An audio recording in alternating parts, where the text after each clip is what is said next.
Well, greetings, Imagination Connoisseurs. Once again, it is I, your Duke of Dope Discourse, your master of fun and wonder, your viceroy of verisimilitude, your sommelier of sci-fi and cinema, your archbishop of Banterbury, your chancellor of cheerfulness, your pharaoh of physical media, and of course, your existential Mr. Rogers. And you know what? Even now I'm getting tired of this introduction. That's right. Robert Meyer Burnett, and I am robcasting at you Imagination Connoisseurs, you members of this, the Post-Geek Singularity community. Welcome. It's Sunday. It's the second weekend of the NFL. The Seahawks are playing the Patriots. That's right. The Jedi Knights, the Pacific Northwest, are hopefully going to escape Order 66, and let's hope they obliterate the Patriots. I'm looking forward to that. I think they will. Good on the Seahawks. Anyway, ladies and gentlemen, kind souls, gentle beings from across these 28 known galaxies, however you identify, you are all witnesses to the fact that we on this channel, that is correct, the Burnettwork, and of course Robservations, is bringing you the first Intergalactic Film Festival, the first annual Intergalactic Imagination Connoisseurs Film Festival, and it is the very first film festival that is open to anyone in the known universe and unknown universe. This is the first film festival that is extending an open invitation. We will waive the entry fee to any I can't even say it. Any extraterrestrials that choose to enter a film in our festival. It's not a very big entry fee, but we will waive it. So this is the very first film festival in the history of humanity that is offering any extraterrestrials free of charge to enter their film in our festival. And as you know, the film festival, the entries open October 1st, and they close December 1st. And really, I took out the time limit. Narrative films, really the only rules are they are narrative films. They can be any length. They can be shorts, they can be features, whatever you choose. But they have to be narrative, no documentaries. Narrative. And also, they have to be universal premieres. They can't have premiered anywhere in their final forms. They can't have been anywhere in their final forms. So if you've made some magnum opus that you think is going to go to Sundance or something like that, you shouldn't enter it in our festival because you might have a problem with Sundance if they want a world premiere. But if you don't think it's going to get into Sundance, and let's face it, every filmmaker, hope springs eternal, right? I was thinking more like people would begin October 1st and finish by December 1st, maybe. Who knows how many festival entries we're going to get, but I'll tell you what we do know. Currently, up until the end of this month, the end of September, we are running a poster contest. That's right. Open to anybody. Again, open to anyone with an imagination. Anyone who's an imagination connoisseur can enter a poster. And if we pick your poster, actually, we're not going to pick the poster. You all are going to pick the posters because we're going to open it up to public judging. That's right. We're all going to be judged by the public. Now, I can't decide whether I'm going to make those. I don't know if it would really be fair. I'd be curious for imagination connoisseurs out there to weigh in. Do we make the results public? So you're looking at a poll in real time where you can see. I don't know how kind that would be, but we are going to have a poll, and you guys are going to pick it. I don't know if I'm going to make the results public or watch them, but, I mean, I'll make the final results public, of course, but as people are voting, I don't know yet. We're still contemplating that, but you guys are going to pick them. We're going to open it up. There's going to be a poll. It'll run for probably 24 hours, and within that 24-hour time period, we're going to pick a winner. And what does the winner get? The winner gets to be a judge. A winner gets to be a judge on the festival. Also, the winning design will be printed out in poster form, in movie poster form, 26 by 41. 26 by 40. Maybe it'll be 27 by 41. Original movie posters, one sheets were 27 by 41, but they had a white border around them, a half-inch white border. And maybe I'll just print them out. I think it'd be cooler if they were 26 by 40 with no border. Anyway, I have been getting deluged with entries, and I figured I would like to show you those entries, and I'm going to run through the ones we have. I think we've received over 25 entries now. The first entry comes to us from Ireland, from my friend Bing Bailey. Here is Bing Bailey's entrance. entrance, and his entrance is not. He's not making an entrance. Here's his entry into the festival. And the next, and I gotta say, Joey Weiss sent this one in, kind of sucking up. But still, I like it. The text isn't all correct on this.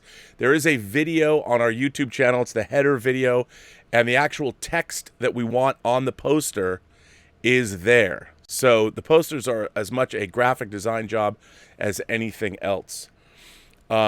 This one comes from Luke Van Zant.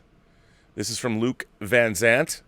And I'm telling you, these are getting cooler and cooler and cooler. I'm blown away by the creativity that we're seeing on display. This next one I quite like. This is from Hassan Chavez. This is Hassan Chavez's work. I really liked how he used me. So thanks for that. But I really like this. It's stark. It's clean. It's very cool. I quite enjoy that. Hassan Chavez. This striking design is from Ronnie Koff. Ronnie Koff came up with this one. I really like this one a lot. Great graphic design. And there's an element of disturbingness in this. Maybe a little Cronenbergian body horror being promised here. Really enjoy this one. A little scary, to be honest. Now, S. Beam has sent in 3. Here's the first. This comes from S. Beam. I like the picture he stole from my Instagram feed, I think. Well done there. Nicely done. So this is the first of S. Beam's designs. Here is the second of S. Beam's designs. I like the use of text. And here is, of course, the third of S. Beam's designs. A little frightening. I don't know if I can look at myself like that a lot. Hey, as much as people have accused me of being an egomaniacal narcissist, that only goes so far with me. This one's a little tough, but okay. It's also kind of fun. This next one is from Joey Koch. Joey Koch, who's done some great work for us in the past. This is kind of an interesting design. I like this one. I like the colors, too. So, Joey, good job, sir. This next one comes from Luis Sparrow. And that's a lot of fun, too. Luis Sparrow sent this to us. I like the emphasis on intergalactic, the intergalactic nature of the film festival. And here's one from Doc Vader, our friend Doc Vader, and a different approach. Definitely the burgeoning first annual Imagination Connoisseur.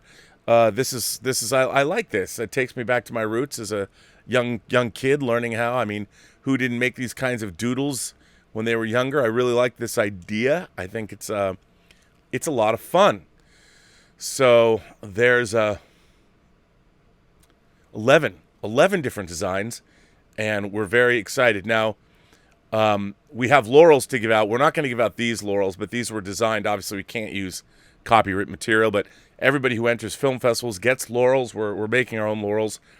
If you guys want to try, take a shot at designing laurels too. This is pretty funny. We obviously can't use copywritten Star Trek iconography for our film festival, but I really did like this. So I thought that was very, very cool that we had that. So very exciting, as I said. Now, we have made, some people said, I didn't see any place to enter. Where do your entries go if you want to join or enter the festival? You have to go to my website, our website, the Burnettwork website, which is the Burnettwork.net.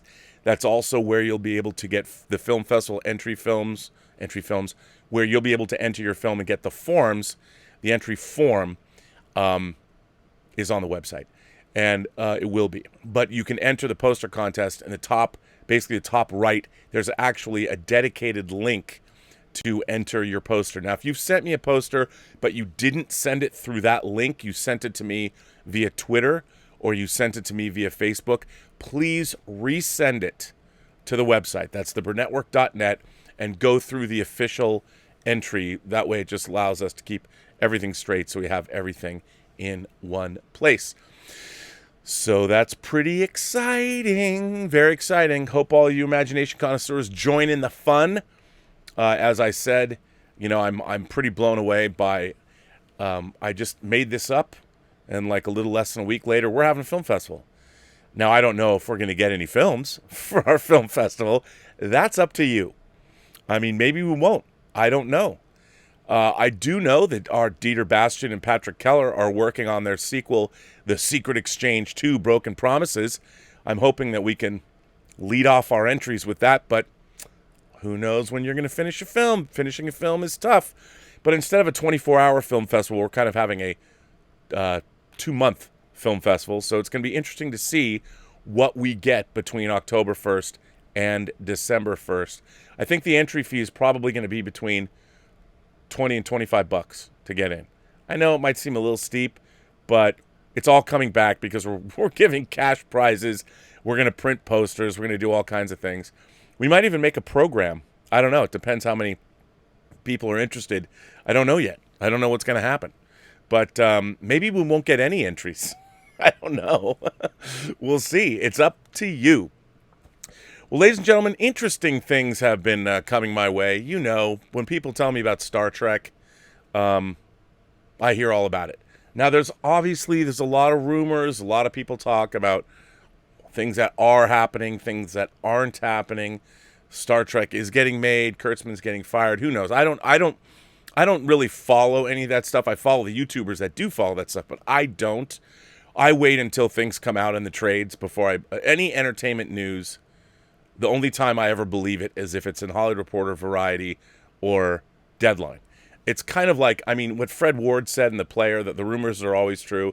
Well, that there's some truth to that, but I don't pay attention to them unless, of course, they are in any kind of official industry trades. With an exception.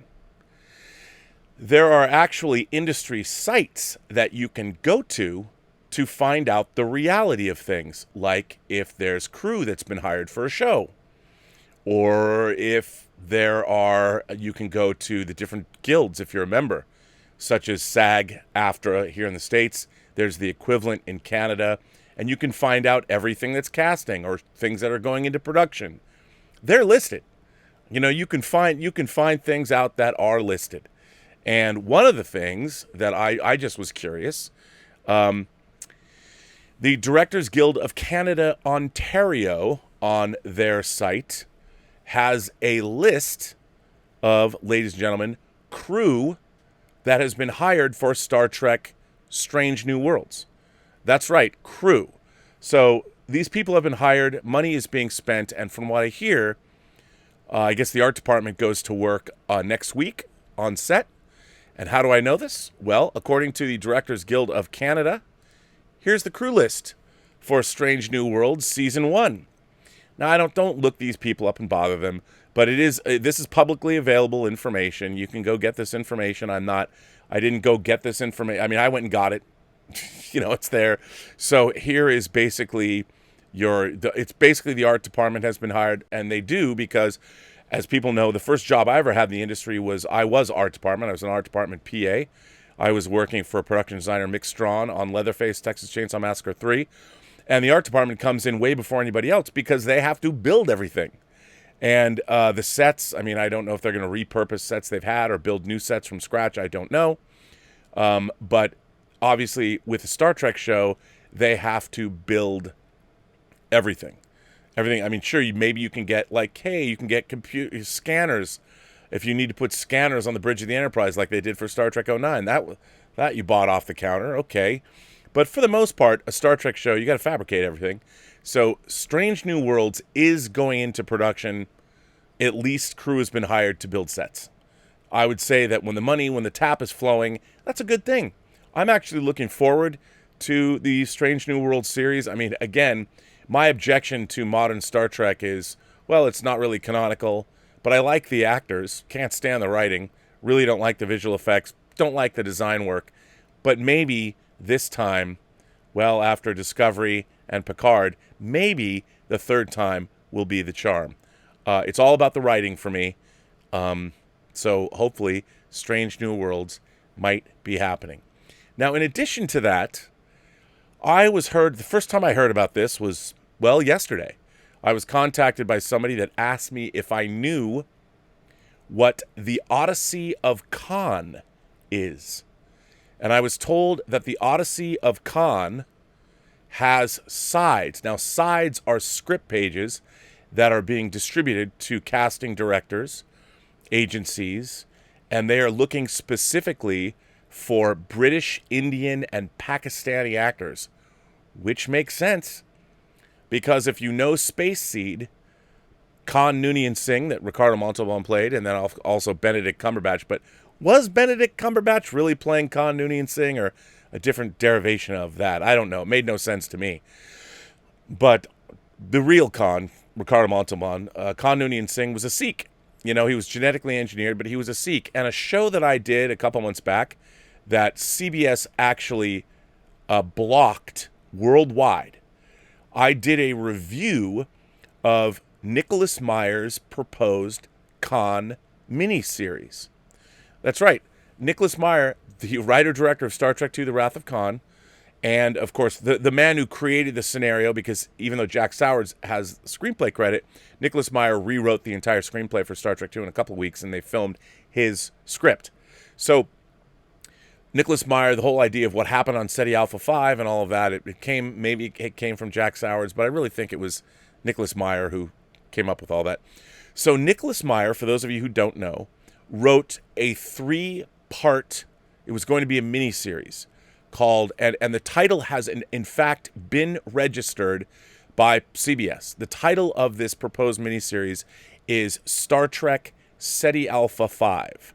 3 scripts were written, and based on what I had said and what I read, they were terrific. On my show, I went in depth to and discussed these scripts. They were terrific scripts, and let's take a look at them. The first night was going to be called Exiles, SETI Alpha 5, a Star Trek adventure by Nicholas Meyer. It was written, but the title was registered as Star Trek SETI Alpha 5 Night 1 was going to be Exiles, and it dealt with Khan leaving the Earth, actually being cast out from the Enterprise and being put on, but we talk about what happened on Earth, and being put on SETI Alpha 5. And the second night was going to be called Refugees. And the whole series was about how did Khan and his people deal with SETI Alpha 5, and also how they met the inhabitants of SETI Alpha 6, the planet that blew up, as we found out in Star Trek II, shifting the orbit of SETI Alpha 5. And the third night was called To Boldly Go. Now, this was something Nicholas Meyer, as you can see in those dates, was written in 2017, 2017. He wrote them in 2017. I've got movies on the brain, clearly. 2017. But according to him, before I had reviewed these scripts, he hadn't heard anything about this series. He hadn't heard anything about it. After he submitted the scripts, he heard not a peep. So the reason I felt that it was okay to review these 3-year-old scripts is I wasn't under the impression that this Khan miniseries was happening or there was any movement on it. And we had covered, obviously, on the Inglorious Treksperts podcast, we covered unmade Star Trek movies, such as the Star Trek film where the Enterprise crew is going to go back, Roddenberry's film where the Enterprise crew is going to go back and prevent the assassination of John F. Kennedy. There was, of course, Philip Kaufman's 70s film Planet of the Titans that was production designed by Ken Adam with artwork by Ralph McQuarrie. That's where the actual design of the Star Trek Discovery ship came from. Although in my estimation, they completely ruined when Brian Fuller was involved, they had gotten it right. But what we see now on Discovery is kind of a bastardization of all Starfleet design, really. Now, that's just my opinion, but I wish they had gone more with McQuarrie's earlier designs. It would have felt more canonical. That's one of the reasons I'm really not interested in modern Star Trek, is it has no canonical fealty to the original. So there was there was obviously the Star Trek Phase 2 television series that was aborted in the 70s that they had built sets for, created costumes for, and they ended up not making it. But they had commissioned 13 scripts for the Star Trek Phase 2 television series, including 2 that wound up on Next Generation, Devil's Due and The Child. The Child was the first episode of the second season of Next Generation. And then, of course, the Phase 2 series was turned into Star Trek The Motion Picture. And other things that we'd covered on the Inglorious Treksperts podcast was Eric Jedrinson's script, and I've covered it on this show, for Star Trek The Beginning, which was a post-Enterprise script that I thought was absolutely terrific. That was part of a proposed trilogy that would lead into the Romulan War. The trilogy would talk about the Romulan War, and the first script, Star Trek The Beginning, which would have been retitled, but was I thought, a tremendous screenplay. It wasn't perfect. It was a first draft screenplay that Eric Jedrinson was a supervising producer of HBO's Band of Brothers, and he was approached by Carey McCluggage and Donald DeLine, who was head of the motion picture division of Paramount at the time. They went after him something fierce to get him to write that script, and he ended up doing it. And he didn't know anything about Star Trek, pretty much like Nicholas Meyer, and he immersed himself in Star Trek and wrote a script, Star Trek The Beginning, that I think is a very, very good script that has tremendous canonical fealty to Star Trek. Well, anyway, so one of the proposed projects that they were going to do, Secret Hideout was going to do after Discovery got off the ground, was this Khan project. Well, I was contacted by someone, let's just say somebody very connected to the Khan project that was not happy that I reviewed the Khan scripts. So I'm not going to get into those scripts and the contents of the scripts, just that I very much liked them. Well, what's very interesting, so now we've heard about something called the Odyssey of Khan. Now, I don't know anything about the Odyssey of Khan. I searched, I looked to find anything about it, but I was told that sides have been sent out and they are specifically looking for British, Indian, and Pakistani actors, which makes sense considering Khan Noonien Singh and his followers were basically from, that part of the world. Khan was a Sikh warrior. So it's really exciting to me because I really like those scripts a great deal. And the fact after I reviewed those scripts, I was contacted by certain people that were not pleased that I had reviewed the scripts. I wouldn't have reviewed the scripts if I knew that they were going into production. But I didn't. And as far as I knew, there was no movement on them at all.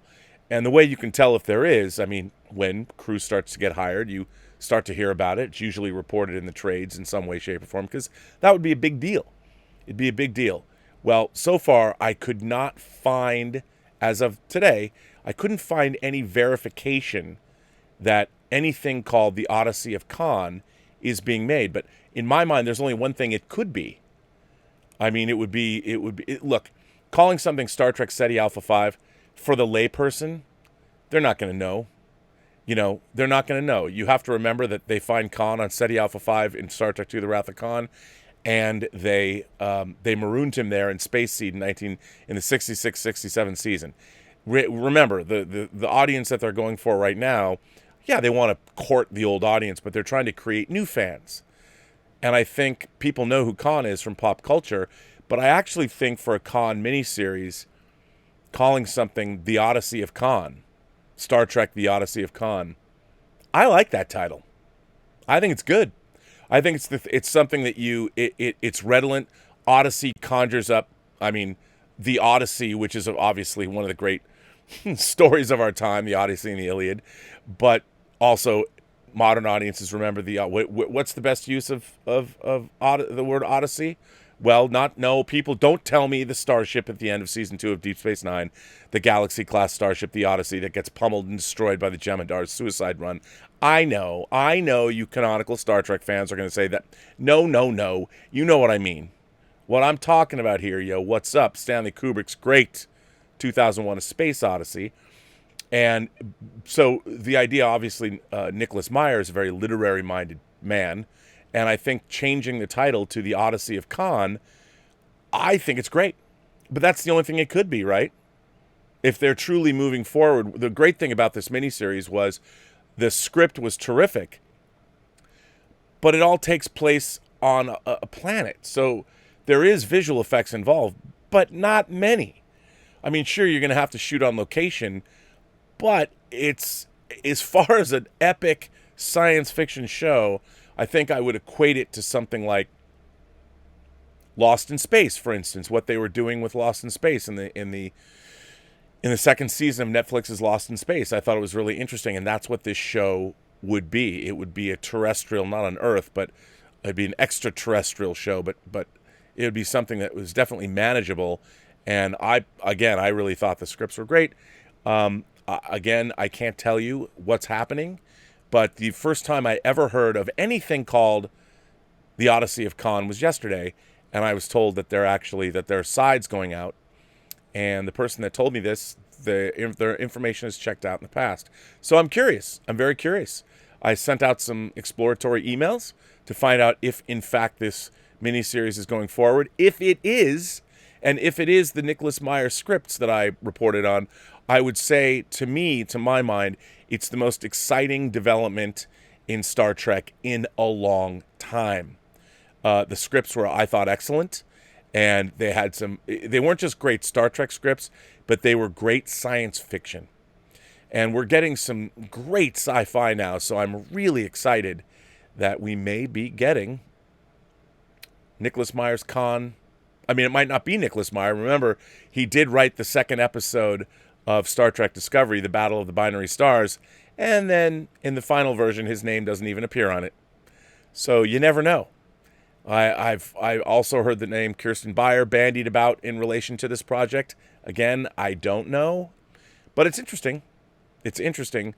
And with Strange New Worlds moving into production, the art department is hired. They're going to start building sets. I'm excited about that too. So hopefully it'll be better. Maybe the long 11-year hostage crisis for Star Trek might be over, at least the way I see it. But again, it depends. It will live and die with, of course, the writing. I've got some great letters for you. One is going to be very controversial from one of my favorite letter writers. But first, I want to read Willow Yang. Our great Willow Yang sent in a tip. And Willow says, there are critics, Roger Ebert, for example, who did find The Ring to be too absurd.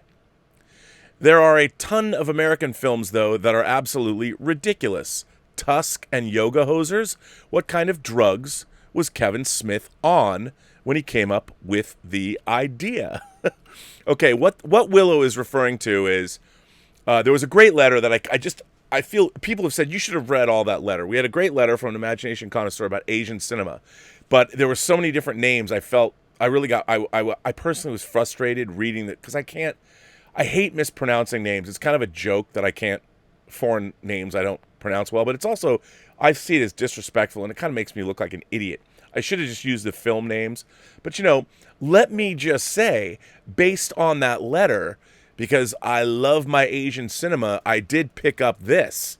The Villainous, which our letter writer said was one of the greatest Asian action films that he had seen. So look, just so y'all know, when somebody sends me something I haven't seen that sounds good and you get behind it, I'll get that stuff. And by the way, this was a very cheap Blu-ray. I don't mean the movie's cheap, but it was cheap to buy. So I'm very excited to have picked that up. And I'm excited to see it. So what Willow is referring to is I brought up the fact that one of my favorite things, I loved the original Ringu, Hideo Nakata, and I loved the Gore Verbinski American remake. I thought the American remake of the Ringu, The Ring, with Naomi Watts, they even brought back the original director to do Ring 2. But when I loved the original Ring, the remake. I love the original Sadako and Samara. Sadako is the character in the original, the girl in the first movie. And now Sadako, a la Freddy versus Jason, took on the kid from Ju-On too. Come on. What's not to love? But anyway, so one of the things I talked about in this is that one of my favorite absurd things in any movie ever in the history of cinema is in The Ring, in Ringu. Because, as the viceroy of verisimilitude, I'm always asking myself, okay, how is this possible? And I think that fantasy cinema, science fiction, fantasy, and horror, under the overarching umbrella of just fantasy, you filmmakers, you want to make your audience believe. They have to believe. They have to believe in your premise. Replicants. Yeah, I believe that they're manufactured people. Somebody builds eyes, and they're organic. I buy that. 4-year lifespan. Okay. The Ring fascinates me so much because it is so absurd and so ridiculous when you really start thinking about it. But the magic of The Ring is you never stop to really think about how stupid what you're watching really is. It's a magic trick. And I will reiterate, what do I think is so dumb about The Ring?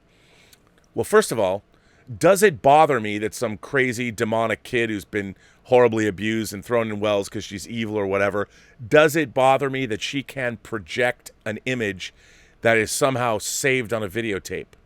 Metal oxide. I mean, that's absurd enough. No, because you get one ask.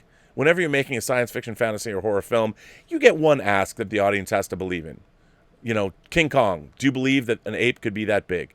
If you think about the physics of an ape, probably couldn't work. The skeletal structure, but that's okay. Giant King Kong, giant Godzilla. That's your ask. You believe. I believe. Okay, there could be a 300-foot tall Godzilla. I buy that. Big King Kong. I buy that too. Do I believe Godzilla versus King Kong in a fight could... I don't know. The size differential, but apparently we're going to find out. But that's the one ask. So, Sadako Samara projecting on a videotape. Cool, okay. Now here's where it gets a little wacky. So you play that videotape. You put it into your VCR. Now, somewhere from beyond out there, your VCR that has no connection at all to the outside world. It's being brought, it's going to your TV and that's it. Somehow, the long dead Sadako who exists, or Samara, who exists in the spiritual realm somewhere, knows that you're watching her videotape.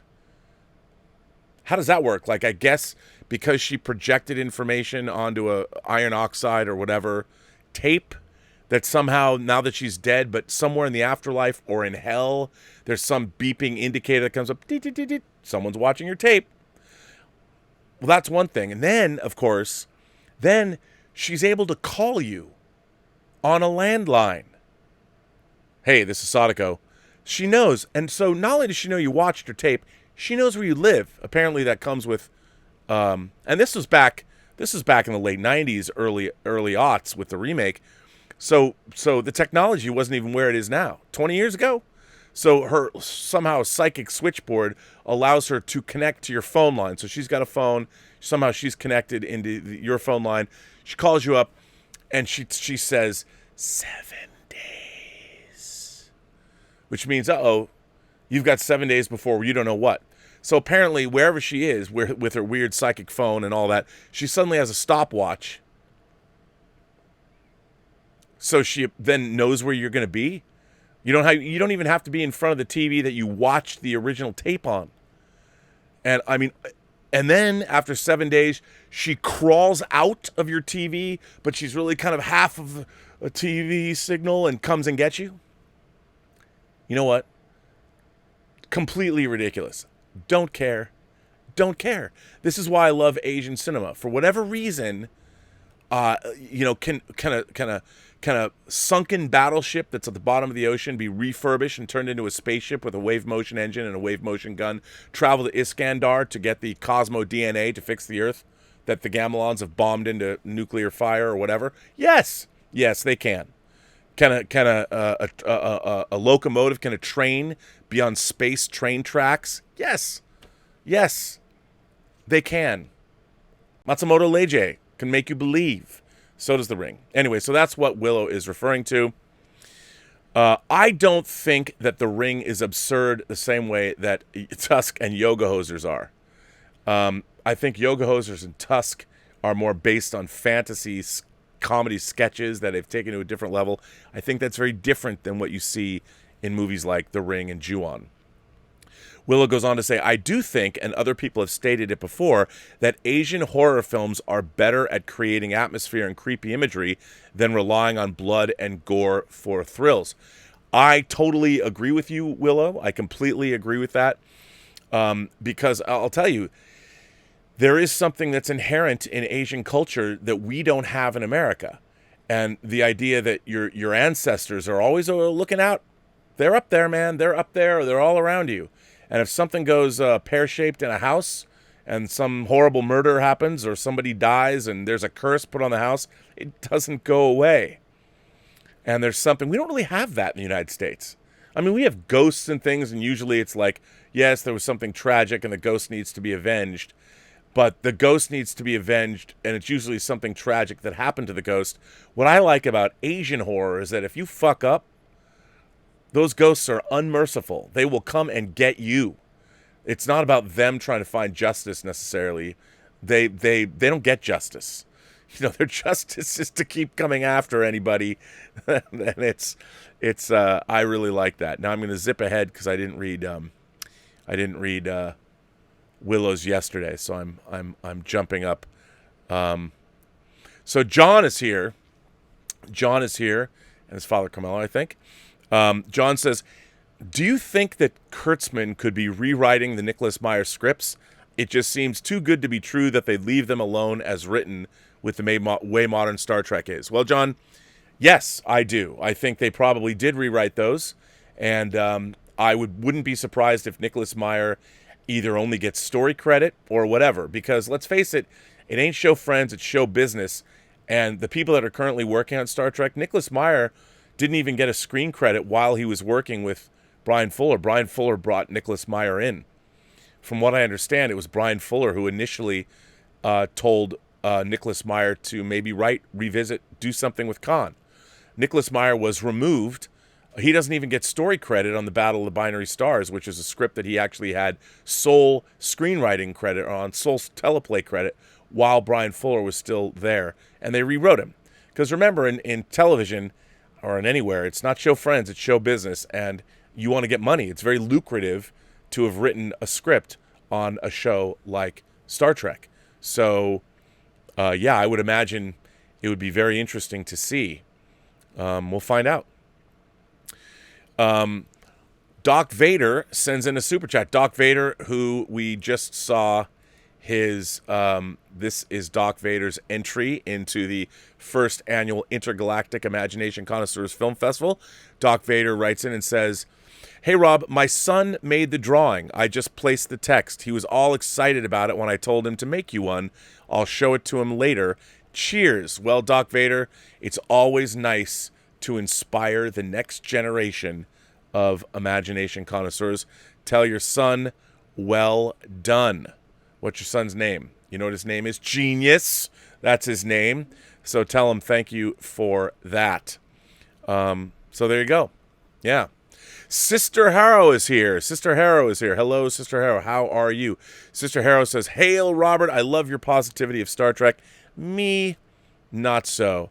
Well, for those of you who might have missed it, if you want to get a jolt of positively diabetic sweetness and positivity, I would lead all of you over to the last episode of Robservations, episode number 517, with my very special guest, Scott Mance, the Mance Man himself.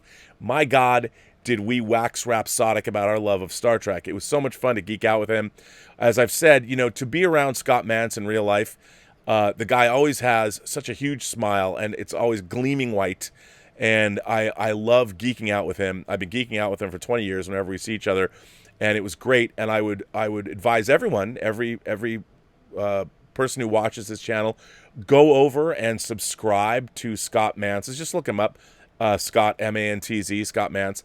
And of course, people know him from the Schmodown, and they know him from Access Hollywood and all the things that he's done. And go subscribe to his channel because he's going to be doing a lot of cool stuff. And I hope that he and I will collaborate a lot in the future because I love the guy. And it's so much fun to I'll leave it up to you to see how much fun it is. How much fun were we having talking to each other? Oh, let me tell you, spoiler alert, a lot. So go and check that out because it was so much fun to talk with Scott. Our man Claudius is here. Claudius is here. Bonjour, Robert. I have an admission to make. I'm not a big fan of horror. My problem with horror is it's science fiction. I need a little technobabble to set the rules for the game. I need to know the rules. You know what, Claudius? I got to tell you, I'm with you. I think the best horror, like the best fantasy, establishes rules. And I go back to some of my favorite horror films. Like I loved Hellraiser. And Hellraiser had definitive rules. Like the Cenobites didn't just show up.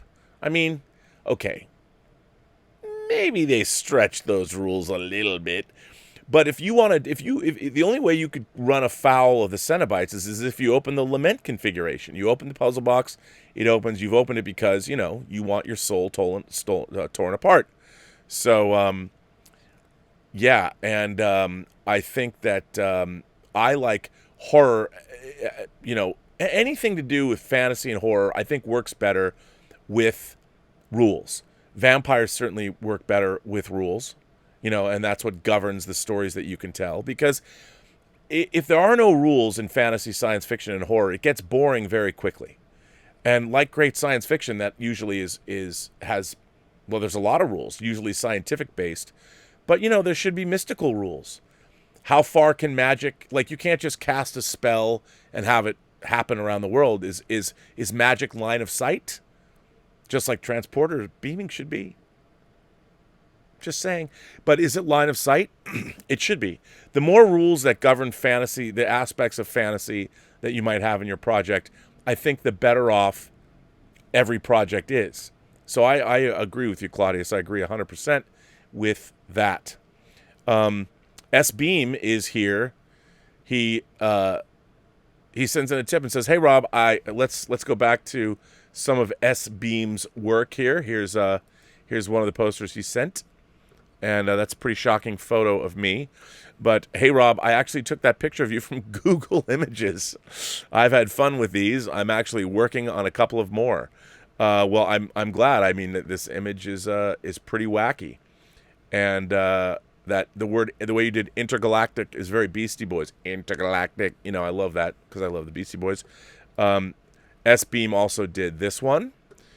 Which is all text, which I like. And he did this one as well, which also utilizes, I guess I'm a moon.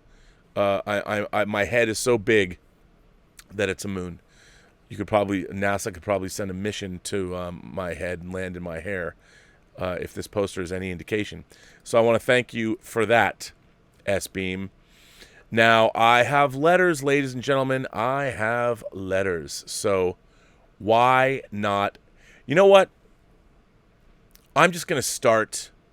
I'm going to start, and I'm going to read Willow Yang's. You're going to love this. Are you ready? As everyone knows, Willow Yang is one of our cornerstone members here at the Post-Geek Singularity, one of our great Imagination Connoisseurs. She's a Chinese immigrant. She lives in Canada, and she's currently studying for her PhD. She's a microbiologist. But we've come to know and love Willow. She's been watching Star Trek for the first time. She's taken us on the journey. She's in the middle of Deep Space Nine somewhere. Maybe she's already worked her way through the show. But she also writes letters about many different subjects. And Willow Yang, first of all, I'm going to give a disclaimer right now. Willow Yang has written a letter about cuties. That's right, cuties. Willow Yang has written about cuties. And I'm going to read her letter. Now, as always, I ask for everybody to be respectful, and I want people to listen, because that's what we do here, we listen. But here is Willow Yang's letter about cuties. Greetings, Rob. I've debated about this for a while, but screw it, I'm going to bite the bullet. I'm writing my thoughts on the most controversial movie to come out this year, and unless Sarah Wollner's The Trouble with Being Born gets a wide release here, I'd be pretty shocked if another movie manages to dethrone this one. I'm, of course, talking about the French film Mignons, which is better known here by its English title, Cuties. I had zero interest in the movie, and it would have completely flown under my radar had it not been for the monumental backlash that it's received. I watched the movie last week, and dare I say that I liked it? I didn't think it was great, but still a solid debut for the French Senegalese director, Maïmouna Doucouré, I can't pronounce her name, French, who won a directing award at Sundance for her work. It's very unfortunate that Cuties, thanks to a bizarre dumpster fire of a marketing campaign from its international distributor Netflix, is now widely perceived as the preteen twerking movie that seems to be catering to pedophiles. Yes, there are scenes of underage girls engaging in sexually suggestive dances, and I will discuss my feelings about them later on. However, there's much more happening in the movie than twerking. What Netflix's marketing has failed to show is the struggle that the film's young protagonist, Amy, is facing at home, which I thought formed the real heart of the story. Amy hails from an immigrant Senegalese Muslim family, a culture where women are expected to not only be modest and chaste, but also subservient to their husbands. It's revealed in the first act that Amy's father, who never appears on screen and you only hear his voice over the phone, has taken on a second wife in a polygamous marriage. Amy's mother is devastated, but has to be a woman, as Auntie puts it, and pretend to be happy for her husband and supportive of his choice. It's a raw and emotional scene and establishes the reason for Amy to be drawn in by the much more liberal culture of the West, which seemingly offered her freedom from the oppressive fundamentalist Islamic values that she's been raised on. Why she's captivated by the Cuties, a group of rebellious and quite obnoxious young girls who dress inappropriate for their age and seem to have a knack for causing trouble. What I quite appreciated about Cuties is the understanding that the director has about tween girls. I remember being at that age, where you think that you're grown and know all there is to know about adult things, but you really don't. This is best illustrated in a scene where one of the girls finds a condom in the park, mistakes it for a balloon, and blows it up. The other girls realize what the object actually is and freak out, screaming and yelling at their friend not to come near them because they thought she would give them AIDS. They later resolve the problem by literally scrubbing the girl's mouth out with soap and water. The scene is both humorous and also an accurate depiction of how girls at that age would react in such a situation. Even in some of the movie's more outrageous scenes where the girls are gyrating and shaking their hips in practice for the talent competition, there's still an innocence to it. The girls don't really understand sexuality, do not realize what they're doing is very unsettling to the adult audience that's watching the movie. Of course, it's hard now to discuss Cuties without mentioning the controversy surrounding it. The movie has received widespread condemnation from prominent figures ranging from Armin White to Tulsi Gabbard to Ted Cruz. I remember watching a segment from a news channel a few weeks prior to the film's North American release where two people are discussing what they perceive to be a dangerous agenda that's seeking to destroy family values and decency in America. In it, one person also brings up Cardi B, who not long ago caused a bit of a ruckus with her explicit WAP song and music video. Having actually seen Cuties now, I do find that comparison ironic because it's clear to me that Ducouré is actually expressing the very same concern that many who've criticized artists like Cardi B have. We see in the movie Amy watching sexually charged music videos similar to WAP online and subsequently aping the women in those videos. While perhaps not condemning those performers, Cuties at the very least points out the potentially negative influence that they might have on impressionable young minds. There isn't any ambiguity in the movie's message.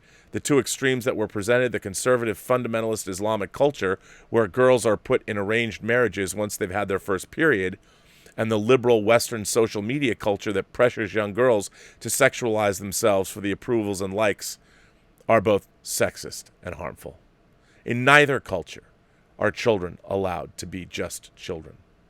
The resolution comes with Amy rejecting both cultures and finding her freedom in being herself.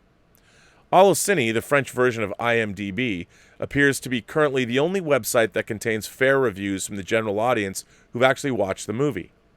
A quick perusal of the site indicates that most of the French audience didn't take much issue with the film.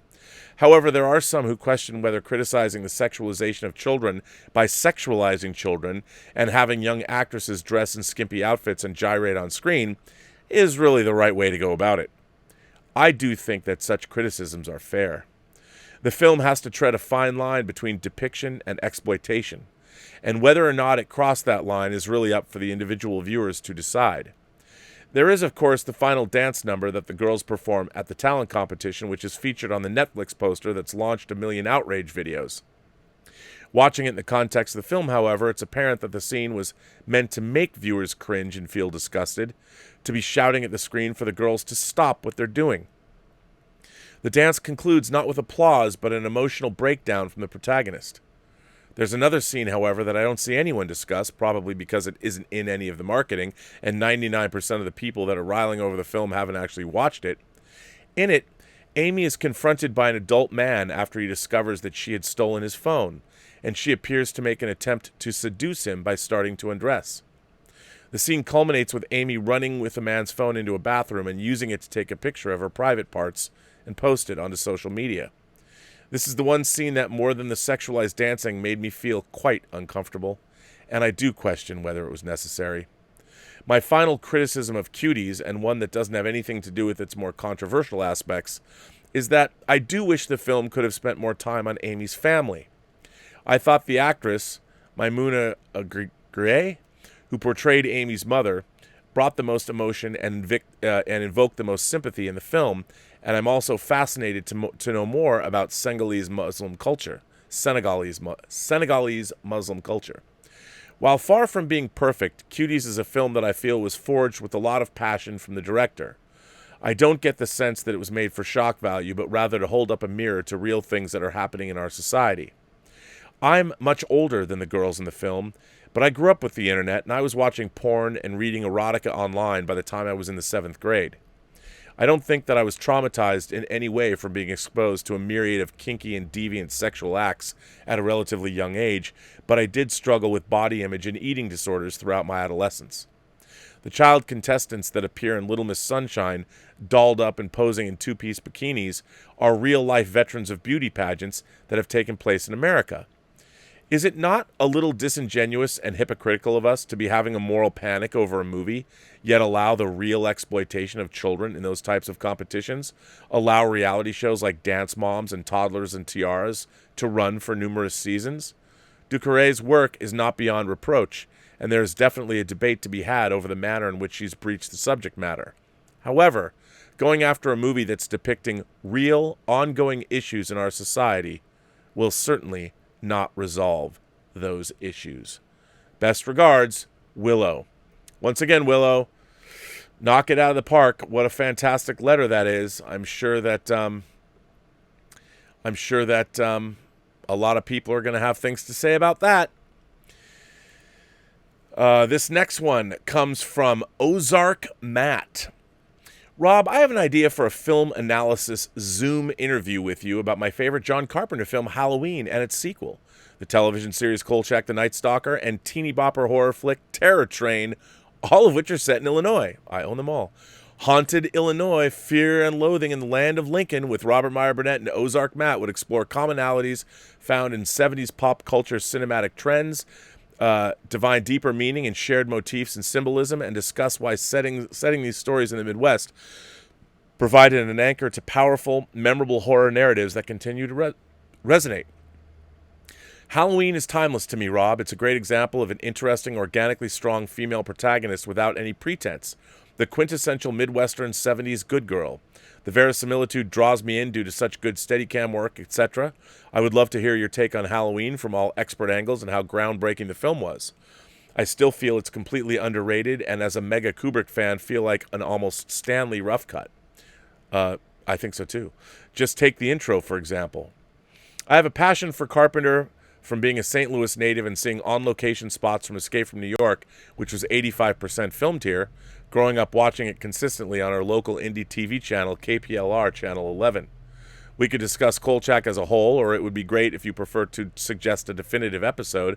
I have a soft spot for B-rated Terror Train, and I do think there is substance in the idea that Illinois maintains a certain cultural 1970s zeitgeist in the way of societal norms present as a land of nostalgia and wholesome lifestyle which dominated 70s cinema and television. During a time directly following massive societal upheaval with the protest counterculture of the civil rights and Vietnam era, Hollywood churned out a tremendous amount of films set in the 30s to 50s depicting a calmer, more unified America. Setting horror films and TV shows in the Midwest is aligned with this psychological theme, providing a place where things are normal and bad people don't live. I don't have a YouTube channel and I have no plans for one.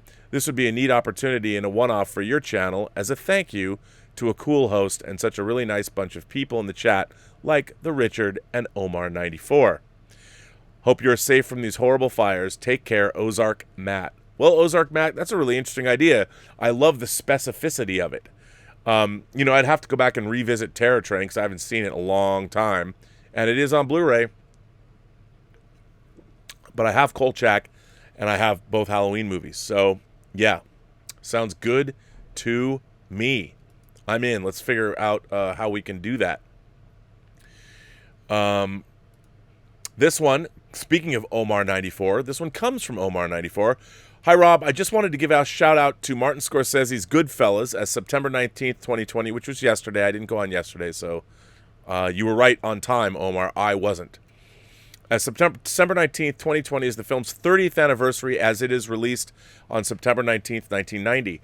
Typically, I watch movies with anniversaries on their anniversaries, but not for Goodfellas because, unpopular opinion, I don't really like it that much. What? Don't get me wrong, I like all the actors' performances, but the problem I have is with the length of the movie as I felt it dragged a lot. What? That wasn't the same problem I had with The Irishman, where I felt it was too long and dragged a lot. Well, that was the same problem I had with The Irishman. But also another unpopular opinion, I'm not the biggest Martin Scorsese fan. Don't get me wrong, I think he's very talented, but I've only ever liked two of his movies, The Aviator and Hugo. The others I find either okay or not that good. Thanks and live long and prosper. That's interesting, Omar. But what about The Craft? One of the things about Goodfellas and Casino is the craft of cinema, the use of cinematic language, especially the first hour of Casino and throughout Goodfellas. I mean, the use of still frames, the use of flashbacks, the use of all kinds of things. The way he moves the camera, his film editing with Thelma Schumacher. What about that? But I understand. I mean, there's a different sensibility at work, and you don't have to like everything. The curious thing I would ask you, Omar, is can you recognize that Godzilla, Goodfellas, where's my brain at today? That Goodfellas, can you look at it and appreciate the craft and understand why other people love it, but you might not like it? Because look, I think, and I've always said on the show, sure, film is absolutely subjective. Absolutely, 100%. For you. For a person's, whether they like a film or not, it's completely subjective. But I don't think that whether movies are good or not, I think there's an inherent objective goodness to movies. And whether we as viewers recognize it, whether we understand, like, look, I don't expect modern audiences to go back into my beloved Antonioni Ennui trilogy, La Notte, La Ventura, and The Eclipse, and understand it. They're not going to necessarily like it. In fact, they will reject it. I think a lot like Omar, they're like, what is this boring claptrap you like so much, Rob? What? But that doesn't mean the movies aren't good. And I think that's something that needs to be remembered. But I want to thank you for letting us remember Goodfellas. So I think that's good. This letter comes from Richard Van Tuver? It's Twuijver. It's a cool last name, Richard. Richard Van Tuver. That's too. Oh my God, it's tough. Hi, Rob. First, let me introduce myself. My name is Richard Van Tuver, but just call me Richard. Thank God, because even many of the folks here in the Netherlands butcher my surname. Well, there you go. But anyone, look, I love anybody from the Netherlands. Anybody who's from Holland gets a pass from me, just so you know. I'm born and raised in a medium-sized town called Alkmaar, and I'm 56 years young. I'm a lifelong movies, TV series, and book enthusiast. I like almost all genres in movies and TV, except horror. What's with horror today? What's with you and Claudius not digging horror? But when I choose books, I'm a little pickier. I prefer sci-fi, fantasy, and thrillers. The reason I'm writing this mail is the following. I think it's either 15 years ago or 1.5 years ago, I started playing the electric guitar and following lessons. My teacher gives me homework for the coming week, but also likes me to find the songs I love and try and play them. We are lucky to live in this day and age. Almost everything you want to know, see, or read is just a few mouse clicks away. Last week, YouTube presented me with a guitar tutorial for the opening theme from The Good, the Bad, and the Ugly. As you probably know, Ennio Morricone died a few months ago. on July 6th, to be precise. He was 91 years old, rest in peace. So last Wednesday at the Music Center, I played the first 16 bars of The Good, the Bad, and the Ugly for my teacher. Those 16 bars is what I've got mastered well enough to play with some confidence. He didn't recognize the piece I was playing, not because it was a bad performance. No, he just didn't know it. In his defense, he's 30-something, so knowing a film, its composer, and the score of a film from 1966 isn't a shame. But this got me thinking, hence the title of this email, which is The Important Role of a Movie Score. So how important is a movie score? In my opinion, very. It can make or break a movie. Just imagine your favorite movie without the score. The movie will have lost lots of its impact on you as a viewer. Music on its own can move you. Combine this with a movie and you'll double your feelings when your mind and body absorb what they hear and see. Let me give you a few examples of movies and their score, and which of the movie lovers will recognize in an instant. The first movie is, in part, famous for just 5 music notes. The score is from John Williams. Do you know the movie already, Rob? I do. Throughout the movie, you hear those 5 notes, but its pinnacle is when they're played by the spaceship hovering above Devil's Tower. There is the last note, a very low run. Boom, boom. Shatters the glass of a kind of control tower. By now, you will know the movie, Close Encounters of the Third Kind. I think that the idea to communicate with an alien species through the means of notes and colored lights is a great and original one, and mathematics too.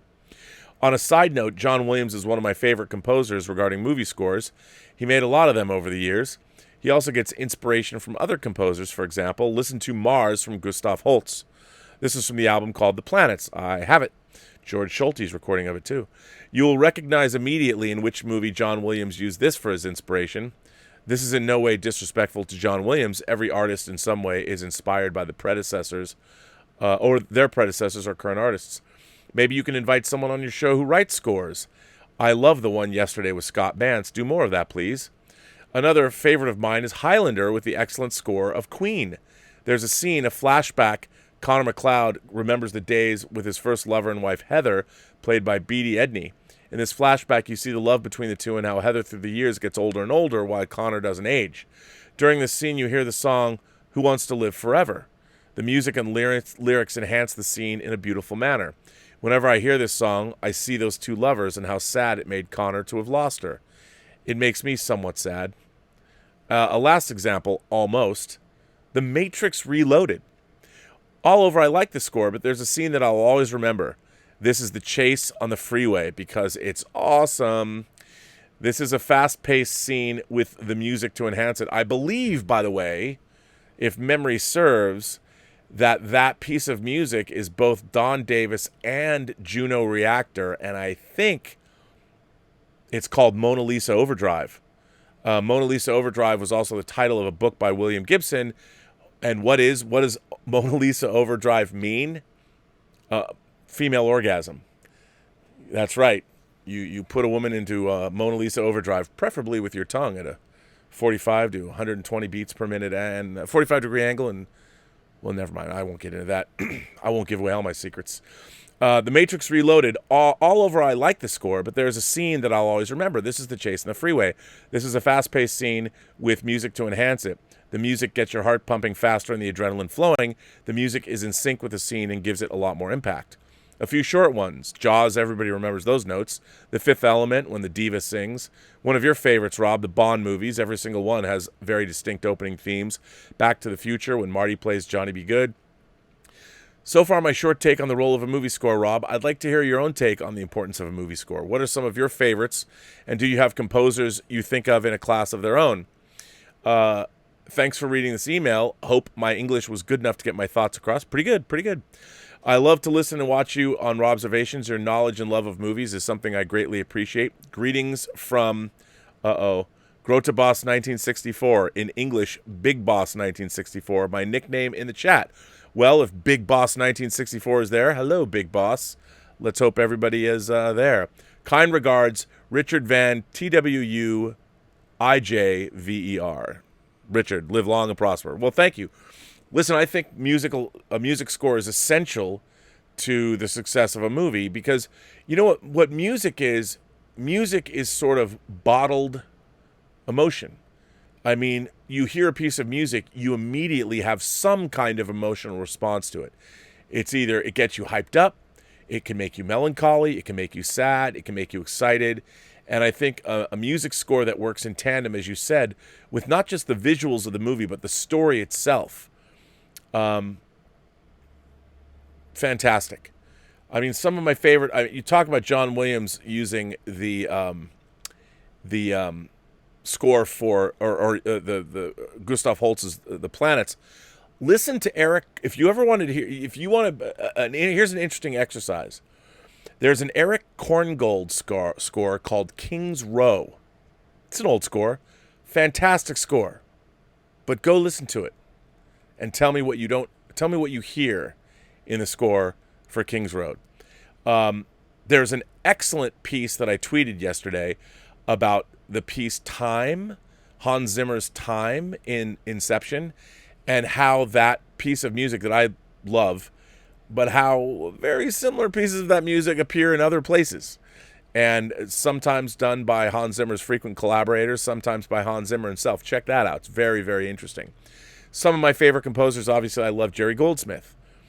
As a kid growing up, I loved his scores for Planet of the Apes. I loved his score for Capricorn 1. I loved his score for Logan's Run. And I really loved his score for, obviously, did I say Capricorn 1? Alien, which had other scores that he'd written as well, sort of incorporated. But obviously John Williams. I'm also a big fan of Tangerine Dream scores. My favorite being, of course, their score for Thief, Michael Mann's first theatrical feature, Thief. And I really love the music they did for Risky Business and movies like Near Dark and Sorcerer, William Friedkin's Sorcerer, which is the first time I ever heard Tangerine Dream. I really like Vangelis, obviously Streets of Fire. Streets of Fire, that's a different movie, but I like the score for that too. Chariots of Fire and Blade Runner, of course, 1492. And I mean, there's so many. Maurice Jarre, the score for Lawrence of Arabia, is one of the great scores. Ennio Morricone, like you said, Good, the Bad, and the Ugly, but so many great scores. There's another Italian composer. I always get his name wrong, but Stelvio. I want to say Cipriano, but it's not.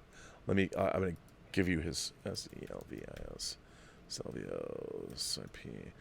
Stelvio Cipriani. And as a matter of fact, one of my favorite.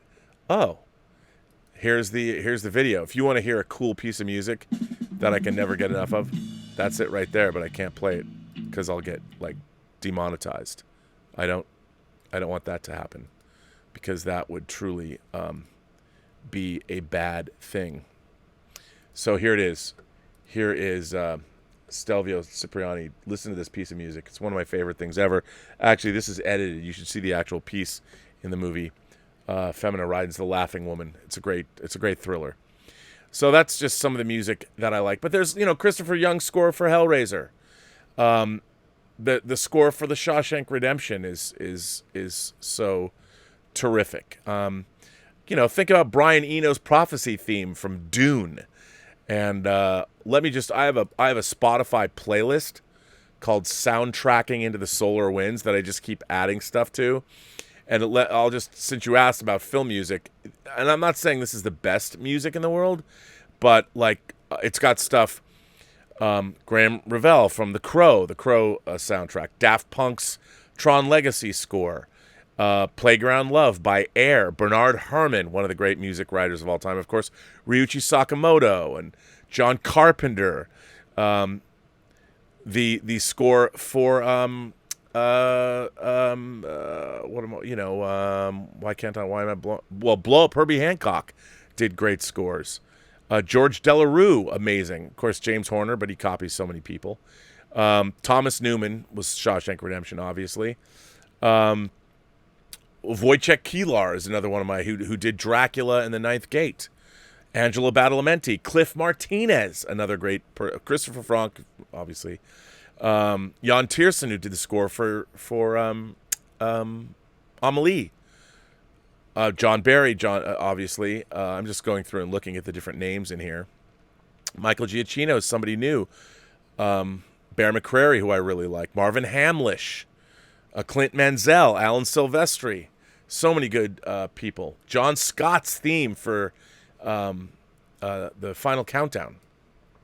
Great theme. But that's a great letter. Thanks for writing in. I appreciate that. Very cool. Very, very cool. Now here's somebody who writes in. This is Mike F., our friend Mike F. Hello, Rob, and to the Post-Geek Singularity. In this letter, I'm just going to share my thoughts on the new Netflix show Ratched, as in Nurse Ratched from One Flew Over the Cuckoo's Nest. If you're expecting One Flew Over the Cuckoo's Nest, this ain't it. I always thought it was going to be the way that Brian Fuller's Hannibal series dealt with the Silence of the Lambs kind of a deal. If you're expecting One Flew Over the Cuckoo's Nest, this ain't it. It's a different interpretation of the Nurse Ratched character on Cuckoo's Nest world itself. I understand the mixed reviews that the show is getting because it's campy. But as a huge fan of Ryan Murphy, I enjoy the show a lot, and if you've seen his other shows, I think you will easily enjoy watching it. I also like the visuals and the color palette. I think it will get nominated in the craft categories at the Emmys next year because of the grand costume and production design. Sarah Paulson was fantastic as Mildred Ratched, and it's different from Louise Fletcher's performance. She did her own take on the character, which I think is good. Another standout for me is John Briones, John Briones, who played Dr. Hanover, and he had a lot of great moments. Judy Davis was wonderful, and she's always delightful whenever I see her on screen. Cynthia Nixon was great. It's nice to see Sharon Stone, Vincent D'Onofrio, Amanda Plummer, and Corey Stoll popping up in some episodes. I enjoyed their presence. Sophie Okonedo deserves a special mention because her performance was terrific. She's playing a character with possible multiple personality disorder. I don't know if fans of One Flew Over the Cuckoo's Nest will like the show because it's very different from the world of the Milos Forman movie, since the show took the psychological thriller road and explores the origins of Nurse Ratched and why she acts the way she acts. If you're open to see another interpretation of Cuckoo's Nest, you might enjoy the show. It's not perfect or top-tier television, but I think it's a good show that is worth binging for 8 episodes. I recommend you all to check it out. Look, I can't wait to watch that. I mean, Sarah Paulson, I love her. And Ryan Murphy stuff, to me, it's hit and miss, but I'll definitely tune in and watch that. Who wouldn't tune in and watch that? So, yeah. I think that's good. Now, I got a letter from Charlie. My youngest is writing his first novel. If you have time, please read the little insert that I sent. I got permission to do this. You may read it online and get the Robservation of your fan. Now, I'll tell you something. Since this is your youngest, I will read this and I'm going to respond to you personally. But I can't. Here's the thing, and I know this is going to seem, it kind of sucks, but we can't, like, I do work in the film business. Currently, I'm working on a Netflix show, and I have a film that I produce that's coming out. It's going to start its festival run in February, as you know, Tango Shalom. I can't read people's material unsolicited, meaning in order for me to read a script, I have to be legally protected from prosecution. Because if somebody sends me a script, even if I don't read it, if somebody sends me a script and I make a movie that somehow turns out to have elements of that script, somebody can come back and say you plagiarized the material. That's why you can't just read anything people send you. Now, if it's something that's already been published, that's one thing. But if it hasn't been published, that's a whole thing, and it's a whole other can of worms entirely. But I understand this is very, very short, and I can read it and get back to you. I'd be happy to do that. But for the most part, I can't accept scripts because people are always trying to send me scripts and stuff they've written, and unless it's been published, like you can get it on Amazon or something, it's difficult to do. But I'll make an exception for you because to any young person that wants advice or help or support, I'm perfectly willing to do. This one comes from Pedro Faria. How are you, Pedro? Good to hear from you again. Hi, Rob. I see you uploaded a week or so ago a Whining About Movies, where you and Elizabeth discussed the film Star Trek Generations, a highly underrated Star Trek movie. I wouldn't say that, but I don't want to yuck your yum. If you love Star Trek Generations, by God, you should love it. and what I say shouldn't matter. That's why I'm not a gatekeeper. What I say should never affect your enjoyment of anything, and I haven't taken away all the copies or the digitally streaming versions of Generations, so you can't see it. Now, I'm well aware you and Elizabeth absolutely loved it, and of course you should, since it's my third favorite movie of all time, next to Star Wars Episode 4 through 6 and Ghostbusters. Well, again, perhaps if you'd like to keep believing that, you should never watch our episode of Whining About Movies. However, for those that rag on the movie, and I'm one of them, I'm sorry. I wanted to give a brief explanation as to why I rate it so highly. I do not deny the film had flaws related to costuming and the effects budget. We see some notable reuse of stock footage. Yeah, but that's okay. We do in Star Trek 2. We do in Star Trek 6. I have no problem with stock footage. I can understand that fans wanted Kirk to be killed off in a more exciting way than having a bridge land on him. However, we could have gotten worse. Could we? Yet his disappointing and shocking death wasn't out of place in a movie where death happens quickly without warning. That is true. I'll grant you that. In that respect, it was a brave decision to have him die like that. Also, remember, that was a reshoot. That was what they reshot to come up with getting him a better death. He was just shot in the back by Soren at one point, so wait. They decided to give him more dramatic death by having him fall off that scaffolding and have the bridge break or whatever. The Nexus also creates some confusion. Kirk and Picard decide to leave the Nexus and reset time. Soren technically won the first time. What gives them the authority to bring themselves and tag him out of the Nexus while resetting time? This isn't the same situation as in the beginning of the movie where the Enterprise B in reality beams people out. People are being taken out of the Nexus from the inside, so how does this phenomenon give authority? It begs the question, is some version of Soren still in the Nexus as Guinan was? Probably. If that's the case, Soren did actually win in the end. He got what he wanted. I never had a problem with most issues fans raised by Generations. I just mentioned on the breakfast meeting between Kirk and Picard, but I do feel the excitement of the Nexus is one problem with the movie that it doesn't properly explain. I felt it was such a shame that Brannon and Moore went on to write the dumbest Star Trek movie, First Contact, which can only be enjoyed as a joke. All right. I've come to feel bad picking on that movie because it's so idiotic. Well, I did write an article about First Contact once for Sci-Fi Universe magazine with my friend Dave Hargrove called Worst Contact, Why First Contact is the Worst Star Trek Movie. So it felt like a very lazy script after Generations went so ambitious, and all this talk from Heels versus Babyface about there being different Picards doesn't hold up, as the Picard of Generations still feels like the Picard of the TV series, unlike in First Contact, where everyone, including Picard, is written completely off. I'll forgive my Portuguese brethren Brannon for anything he wrote later in Star Trek that didn't work, and I'll even forgive Ron Moore for the dreadful Battlestar Galactica remake. What? What? Yeah, I know you'd go. He even writes here. Yeah, I know you'd go. What? Sorry, Rob. With Galactica's remake series, we do not park our shuttles in the same shuttle bay, but more like on different ships. Or maybe in different universes? But why do I like Generations so much? Why do I forgive its blatant flaws? It's a mixture of things. Well, on an artificial level, the idea of seeing one of my favorite TV shows on the big screen with a bigger budget is hard to resist. I will say that. Generations looks great. I love the way it's lit. The humor, of course, is terrific, even if Data comes across at times like a disgruntled, edgy Star Trek fan who finds himself in a Star Trek movie to poke fun at the franchise. For me, that's what made it so timely back then. It shook things up, added some energy to the movie. More than anything, the main reason I like the movie so much is the message of Generations about mortality and living one's life to the fullest is understood by me more than saving the whales of the Genesis effect. Our mortality is who we are. My dad's birthday was today, and he's 71. I guess this was yesterday? Well, happy birthday to your father. My mother will reach that age in some days' time. I want to spend as much time with them as possible and look after them because humans have a tendency to worry about age. Mortality taps into our deepest, darkest fear as human beings, and Generations perfectly shows this fear. We want to leave behind a good legacy. With generalized health anxiety disorder by default, I worry about death all the time. It's quite unnecessary by all records of testing. I'm absolutely healthy. I don't smoke.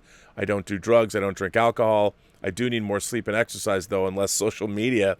Trying to reason with some fans of current Trek on Twitter often feels like a complete waste of time with ultimate stress. It just leads back and forth. But Generations succeeds in giving us something tangible, or at least a message we can all relate to, with it all meaning something because of its prior 7-year history as a foundation. It's very underrated and deserves more praise. We should remind ourselves every now and again not to waste time on social media, but live our lives more fully. Personally, I'm with Will. I plan to live forever. Cue Gargoyles theme tune. Kind regards, Pedro. Well, Pedro, good letter. I think your letter reminds us all. It reminds us all that, look, people like all kinds of stuff. And there are things that people like that I'm like, I shake their head. Like you don't like the new Battlestar Galactica. We heard from Omar94 doesn't like Goodfellas. Doesn't like much Martin Scorsese. Does that mean Omar94 is wrong? Does that mean Pedro is wrong? I don't think so. Because like John Campy is fond of saying, everything is subjective. Now, what Pedro is saying is that Generations hits him in a very specific way. He relates to the idea of life and immortality, and that's definitely something that's in the movie, living one's best life. I agree with you, man. I'm with you 100% on that, and I think you're correct about that. I really do. The reasons why I don't like Generations very much have nothing to do with those messages, which I think are good, and I absolutely agree with you. I think you're absolutely correct about that. And yeah. So I can't argue with you. And I think it's a good lesson to remember. I think it's definitely a good lesson to remember. So yeah. I think it's something we all have to remember. Look, I like a lot of stuff that people would tell me that, like, why do you like that? And I know, like, I understand. I don't expect everybody to love Luigi Cozzi's, or Lewis Coates, Luigi Cozzi's Star Crash. I love Star Crash. People who look at me and go, Rob, that's a blatant, horrible bargain basement ripoff of Star Wars. It is. But I just love the creativity and the verve that went into making it. I don't expect anybody else to love it. I love the original TV movie, Don't Be Afraid of the Dark, because when I was a little kid, it was one of the scariest things I ever saw. I don't expect everybody to like it, but I like it, and I'll defend my love of that movie forever, but I can explain why I love it. It's different to love something. I think to love things but understand whether they're very good or very bad is important. I don't think that there's anything wrong with liking things that you know are demonstrably bad, because there's always going to be something in them that speaks only to you, and you like them for that purpose. And I think that's okay. I have no problem with that. What I have a problem with is people that defend things that I will never defend Star Crash to anybody as a great movie. So I'm not going to do that. And I will not get mad if somebody says Star Crash is garbage. I hate Star Crash. I understand. I will never tell somebody that thinks Star Crash is garbage that they're wrong. I still love it. I don't care what they think. You gatekeep. I mean, I hate this idea. You're somehow gatekeeping. I'm not gatekeeping. I'm telling you, a gatekeeper, I mean, is literally putting a gate up around something and telling you can't go there. No, the idea is that I think what I find so strange in fan circles about the idea of gatekeeping is that I guess everybody just expects to not have to deal with people that dissent with their opinion. I mean, just because I can't stand modern Star Trek doesn't mean, there's going to be a lot of people that watch Star Trek Discovery and Picard for the first time that haven't ever seen Star Trek. Discovery is going to be their first taste of it, which kind of bums me out. But as I've said, Star Trek will take care of itself. Did I think Voyager was great when it was on? No. I thought it was a copy of a copy of a copy. But going back and watching Voyager from a distance, I can enjoy it now. I think about half the episodes have merit. The others are sort of have less merit. I don't like what they did with the Borg on the show. But if somebody likes Star Trek Discovery, I hope it will lead them back into the franchise, and they'll find stories. The great works of art are eternal, and they will speak for themselves.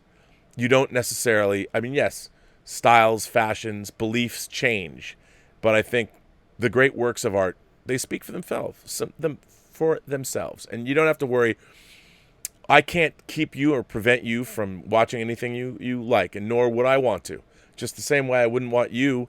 It's very interesting. What I find strange on Twitter when you have these kinds of conversations, I've always been involved in dissenting conversations about Star Trek, Star Wars, any kind of genre, anything to do with science fiction, fantasy, horror, comics, my whole life. But they didn't devolve into us calling each other names. And I find it happens a lot on social media.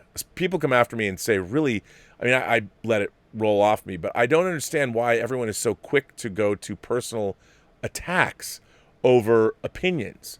I guess if you have a staunchly held opinion or belief, they come after you. But that's, to me, I'm like, what's the point of that? You're not going to change my opinion because you call me an old man. You know, I mean, I'm an old man. And I'm getting older every day. And you know what? Someday you're going to be old too. But I'll tell you one thing. I know more about fucking Star Trek than you do. So it's kind of like, I guess, the whole younger generation nowadays. Like, I don't understand. Like, you're watching people when they go to college and they protest or they get mad at professors. I've never understood that. Like, when I was younger, I knew that I knew a lot less than people that were older than me and more experienced than me. So whether I like that person or not, I'd recognize that this person has knowledge that I can benefit from. I certainly would never go to a college and expect the college to bend to serve me. The college is already there. Like, I tried to go, if there's a college I wanted to go to my whole life and busted my ass to get in there, and then as soon as I get there, I start protesting the faculty. Like, I'm like, why are you even at that college then? If you know more than the faculty and you're there to feel better about yourself or whatever, if you don't think that a college should be challenging you intellectually and make you look right at things that you maybe are uncomfortable with, why are you at college? I've never understood that at all. I just don't get that. Maybe it's because I'm too old. But I like being intellectually challenged. You know, when I started editing, and even to this day, if I don't know editing software, I'll still try and do the job and learn on the job. But I would take jobs. I didn't know how the fuck to do something. It was terrifying. But I'm thinking, okay, I know how to edit. And if I can figure out how to work the software, I can make it work. I mean, to this day, when I started working on this Netflix project, I'm not adept at Adobe Premiere. It's not my favorite. You know, I didn't know much about it. You take the job anyway. Figure out as you go. People know more than I do. I have no problem if somebody 20 years younger than me knows more about a software program than I do. Why not? I'll learn from them. It's so weird to me that we live in a world where, I think if you don't like something someone else does like, that doesn't make you worse or better than them. You know, but we somehow don't know how to talk to people that way. It's like, come on, man. If somebody doesn't like something, they don't have to like what you like. Why can't they not? Just be mindful of it. Just be nice. Let's see. Back to people are sending in. Claudius actually says. Claudius goes on to talk about horror. Claudius says, "Horror. I do not buy the premise that the ghost just wants to scare you. That's silly. I think the best thriller or mysteries are one in which the rules are clearly established." Yeah, but I think the best ghost stories, the ghosts aren't just trying to scare you. The ghosts are a metaphor for justice being served or something unresolved in the lives of the other characters in the story. Or the ghost itself is looking for a character in the story to solve this problem or serve that justice. That's why I like ghost stories. I think ghost stories they're mysteries and they inherently have something that needs to be solved. S. Beam says, "Hey Rob, I actually took that picture of you." So remember, this is S. Beam's poster he did for the film festival contest.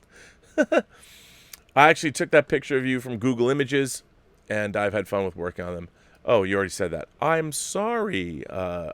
It just showed up twice. But hey, I answered twice. There you go. Anthony Gonzalez sends in a tip. How you doing, Anthony? How have you been? Have you been okay? Anthony Gonzalez says, hang on. Well, wait. Something's not right. Something's not right here. Anthony Gonzalez says, "Can you share a story from your first Star Trek convention?" My cousin wants me to go with her on a Star Trek cruise. Well, I'll tell you, the first convention I went to was not specifically a Star Trek convention. It was one of the sci-fi expos that was at the Seattle Center. And in Seattle, there's a place called the Seattle Center where the Pacific Science Center is. There's an arena. There's concert venues. The Space Needle is there. The Pop Culture Museum, Paul Allen's Pop Culture Museum is there. So they used to have, when I was growing up, this thing. There was a group called the One Reel Vaudeville Show, and they put on this convention, the Sci-Fi Expo. And one of the things that I had happen was I met Harlan Ellison in an elevator. I met him in the elevator of the Space Needle going up to the top of the Space Needle. I got to talk to Harlan Ellison, and it was like the man who wrote City on the Edge of Forever. But I had read other Harlan Ellison stuff, like I had read Repent Harlequin Said the TikTok Man, which, by the way, is one of the greatest titles of anything ever in the history of humanity.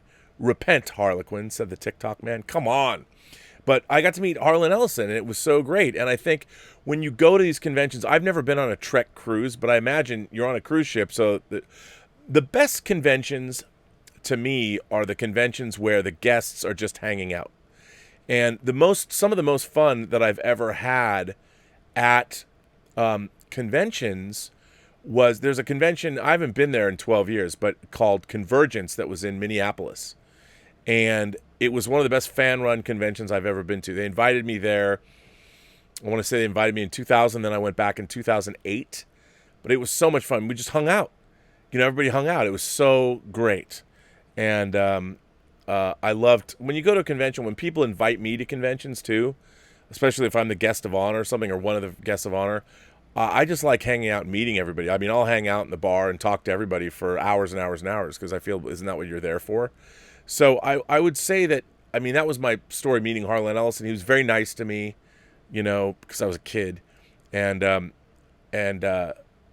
remember he asked me what I was reading. And I told him that I had recently joined the Science Fiction Book Club, and he liked the fact that I had... So I was in I probably was the fourth grade, so I was like 10. He liked the fact that I had his book Dangerous Visions that he edited. That's what I had, Dangerous Visions. I don't think I had again Dangerous Visions, but I had Dangerous Visions, which he thought was pretty cool.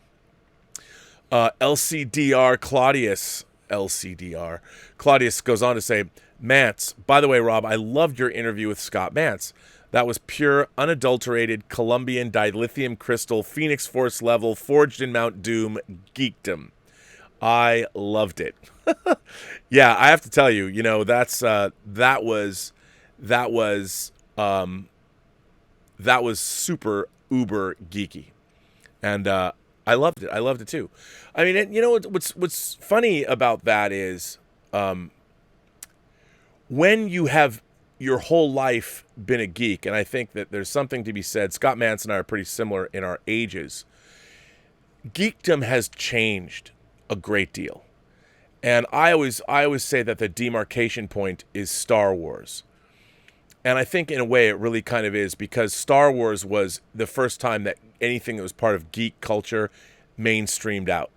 Everybody liked Star Wars. Suddenly, you couldn't make fun of somebody for being into Star Wars. People didn't make fun of me. A very few people made fun of me going into junior high and high school. A few times that they did, but it didn't stick because everybody liked that stuff. And but it was an amazing time to be alive. And Scott and I talking about being fans in the pre-Star Wars era, when there wasn't the stuff that you could get, and to be a Star Trek fan was to be a very proactive thing.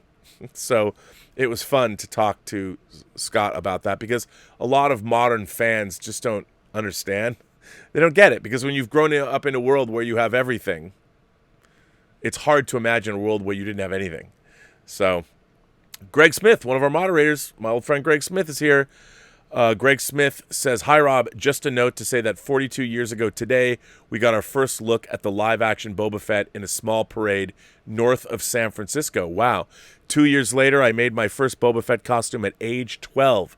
The rest, as they say, is history."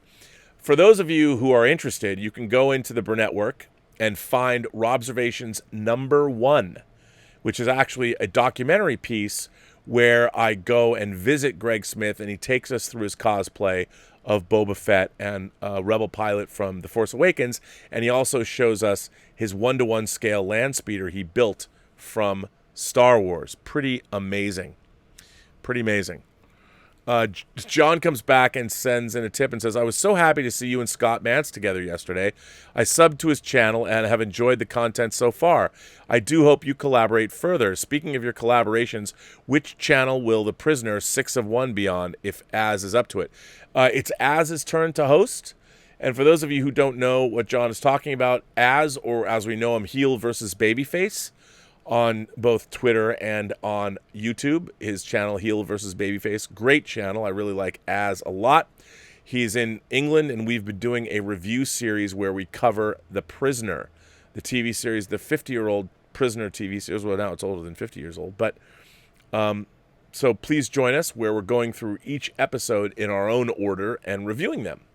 So check it out. And if you don't know what The Prisoner is, shame on you. So yeah, Emil Johansson. Hello, Emil. Emil says, if movies right now are doomed not to make money no matter what, are they still going to be released or locked inside a vault? That's a really good question. I mean, people are saying, Disney is saying that Mulan has made money, which is amazing. I mean, it's not in profit, but it's definitely made money. So that is pretty exciting. And that's because of just by streaming. And so that's pretty amazing. Now, since I've been on the show, apparently we have received a few more entries that I have not shown on the show. So if you will indulge me, I am going to download these posters, and then I'm going to upload these posters and show them to you, and tell you who they're from. So how about that? How about we end this episode with some more posters? Take a gander. Take a gander at them. And by the way, you know, there were a lot of people that got upset with our own toxic fan, Mark Churay's assessment of some people's efforts. And I would say this. I would say one of the great things about this channel and our audience, Imagination Connoisseurs, is that everybody has different gifts and abilities. And there's a lot of people that are not graphic designers, that have never been graphic designers, and we cannot necessarily expect them to. I mean, clearly, obviously, it's very apparent where people's talents do lie, but that doesn't mean that people shouldn't be having a good time. The idea necessarily, I would hope, that is not necessarily just to win the contest, but to have fun making a poster. And, you know, I think I'm going to put all of the posters are going to be on a website in a gallery. So your work is going to be celebrated on our website, regardless of who wins or not. So all of the Imagination Connoisseurs that have contributed posters are going to be permanently memorialized on the on the website. So you'll always be able to go there and look at your work, which I think is amazing. So since I've been on the air, we've had a few entries. This one comes from Bob Littlepage. Here's Bob Littlepage's entry. I kind of like that Space Station 1 2001 vibe. It's pretty neat, pretty cool. This one comes from Gary David Worthington. He has two. This is one of two. Here's one. And there you go there. And here is another different one with a different color. Again, this is Gary David Worthington. And then our own David Crabtree, United States Marine Corps. Here is David Crabtree's entry. Very, very retro. I like that. Very cool. It reminds me of like the text version of a Patrick Nagel painting from like 1984 circa, or even sooner, Rio. Her name is Rio, and she dances on the sand. Well, ladies and gentlemen, the festival poster contest is ongoing. We've received a lot, and we're getting more every day. So if you want to keep submitting, please do. You can submit an unlimited example of them. I will be making a video to update everyone probably later today that I'm going to drop, where I'll take the video I have and update it with all of the entries that we've been getting from people. So I'll have that up there to watch. But anyway, let's see. Mr. Jones sent in a $5 super chat and says, I guess the Henry Cavill news was by, huh? Oh, I think what Mr. Jones is saying, look, it was reported that Henry Cavill had signed to do multiple Superman movies. This is something, as John Campea pointed out, we already knew. It was already announced that he was going to come back and somehow either be in support roles or that he was going to do new Superman movies. But somehow it got picked up again and recycled as something new news. But it wasn't really new news. It was news that we already had heard. But he hasn't, look, have they announced a new Superman movie? They have not. They have announced that Henry Cavill is going to be doing some more work as Superman for Warner Brothers. I hope he does a new Superman movie. There is another tip. I was just sent a tip from Tony Montana, who sent in an enormous tip. Enormous, like a huge tip. And a $200 tip. And Tony Montana says, I always tell the truth even when I lie. I hope that Tony Montana is using this platform to launder money. Because I've heard that, by the way. I've heard that at some point I heard somebody saying that YouTube was going to do away with the Super Chat feature because somehow it was being used to launder money. I've always said, I will flat out freely admit this. I would love to, I want to make movies. I think that we could do a fine job of washing your money. If it's cartel money, like Ozark money, instead of going through a casino, let's make a movie. So if you want to donate, or if you want to wash, say, $10 million of cold, hard cash, let's make a film. I promise you, I'll make sure your money's well taken care of, and you'll get to be a producer of the movie at the same time. So not only do we wash your money, you'll come out with a movie on the other side. Watch, now I'm going to, now the authorities, I mean that with tongue in cheek. So Mr. Montana, thank you very, very much for that. Very, very generous tip, sir. That is incredible. And I would love to see a Tony Montana entry into this film festival. By the way, I have a great Blitzway Tony Montana 6-scale figure. And the way I usually pose him, he isn't posed now, he's in a box, I got to take him out. I always pose him like he's gacked to the gills. He's in his Tony Montana chair with his stogie in a hand, and he looks all coked out right before the assassins come to get him. So I'm a huge Scarface fan, and you can't go wrong. And Tony, I want to thank you for that. I don't know what I've done to be the target of your generosity. As long as I'm not a target of one of your hits, as long as you don't take me out like Mal. No, Mal, I ain't gonna shoot you. Manny's gonna shoot you. Manny, shoot this piece of shit. That's a terrible Tony Montana, but you know what I mean. Thank you so much for that. Claudius sends in a tip and says, Tenet update. Global box office is $250 million, but domestic is only $37 million. I predict Tenet will be a cult classic for time travel enthusiasts, and there are rules. Well, what's really interesting to me, I haven't seen Tenet yet. I'm hoping to go see it. I'm hoping to go see it like this week. I really am.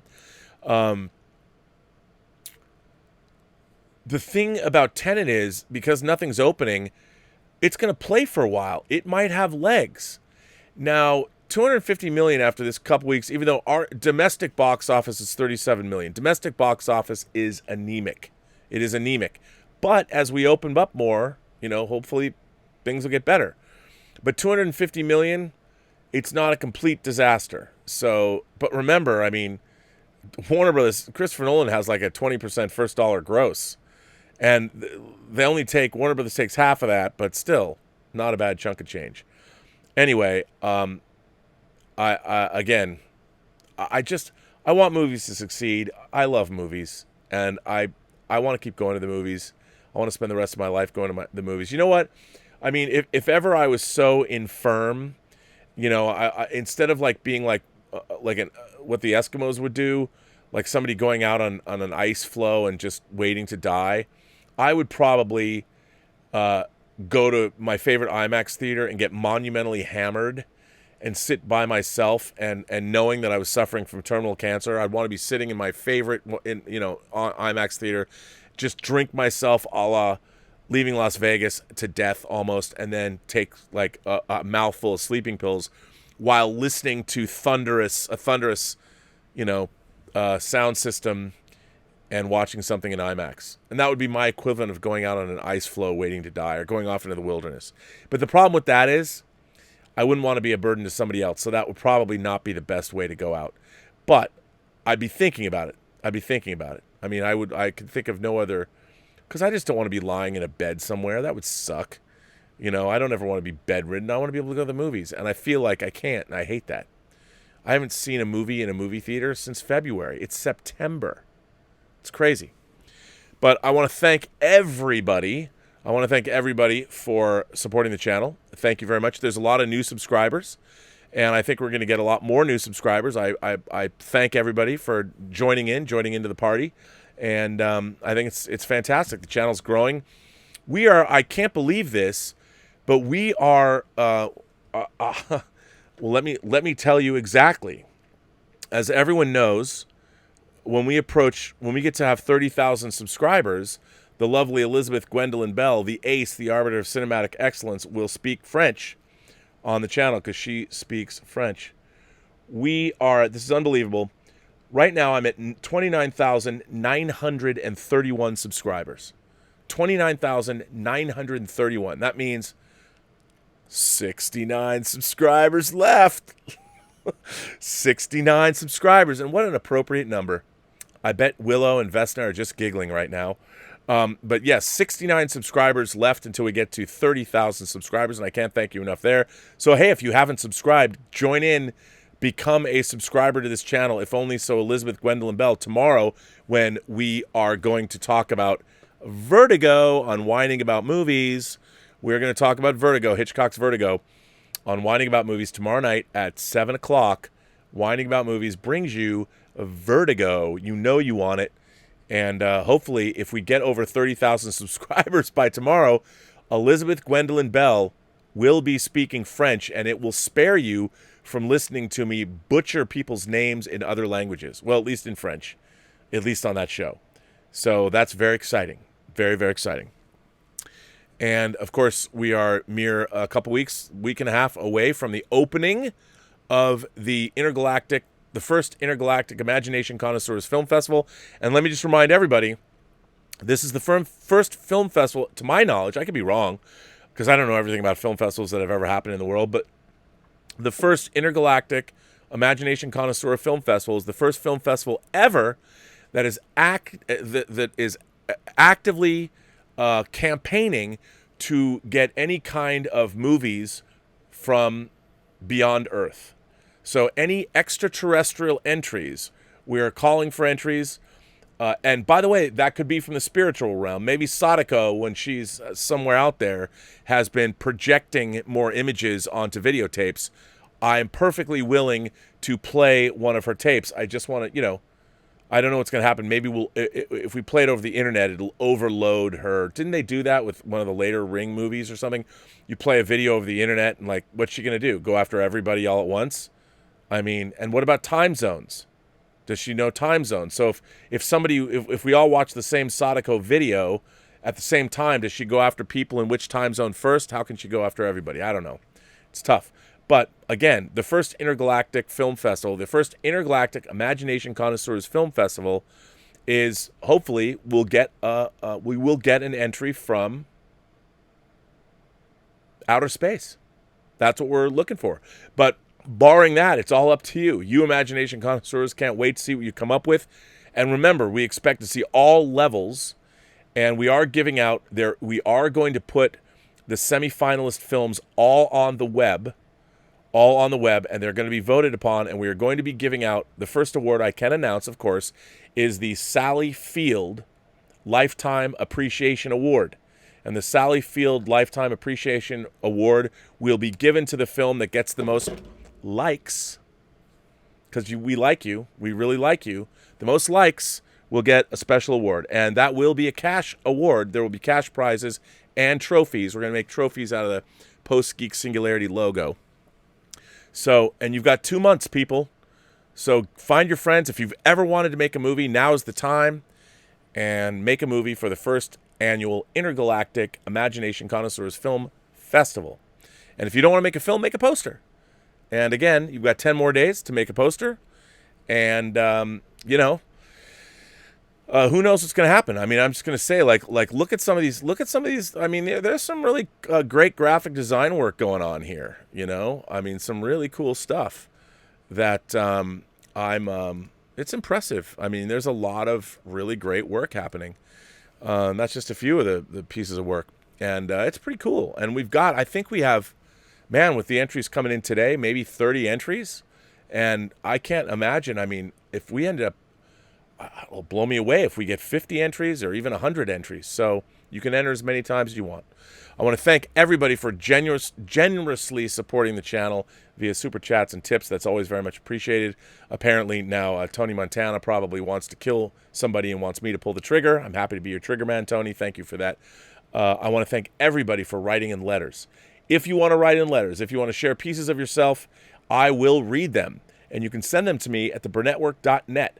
Now, also, for those of you who want to enter the poster contest, there is, in fact, a dedicated poster entry tab on the website. People before didn't know. I figured they would just send them to me if you want to send me letters. But no, there is now a tab to send me posters directly for the next 10 days. And you can also go and send me letters. So go to the burnettwork.net website, send me letters. I'll read them on the show. I assume now people have known for a long enough time. I just assume if you are sending me a letter, it's okay to read on the show. If you don't want me to read your letter on the show, please say, don't read my letter on the show. Also, I would like to stress something.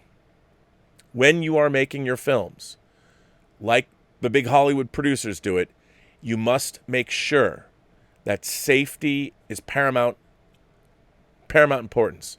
I don't want anyone jumping off anything. I don't want you to race cars. I don't want you to do anything that's... No, this should be fun, and please, please, please, let me emphasize, safety first. I don't want to say any crazy, this is not Jackass. You're supposed to use your imagination, and you shouldn't get hurt. I want everybody to please be very, very, very careful. By the way, Claudia sends in a tip and says, one last thought on horror. Aside from the blatant racism, H.P. Lovecraft could set a mood, create mystery, and establish a mythology. His imagery of the dreamscape influenced American horror. I absolutely agree. Note, his demon reveals never overstayed their welcome. I agree. I mean, here's the thing.